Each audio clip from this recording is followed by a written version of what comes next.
If you want to clean the pumps and also the filling nozzles, you could first use the pipes and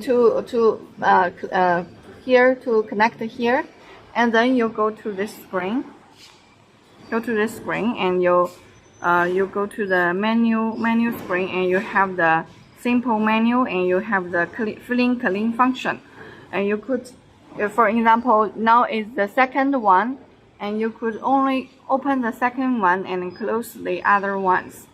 and then you can open the filling cleaning function to open it, and then the pump will keep on to pump the water to clean the filling nozzle and the pumps. So remember to first have these pipes to connect to the filling nozzle, and then you to open the filling cleaning function here, and then you could also off this one and then open the other ones to and first make the pipe to the other ones, and then you make the cleaning function. For example, you now connect it to the first filling nozzle, and then you can open the function of the first nozzle, and then you turn on the filling cleaning function to clean the first filling nozzle and the pump.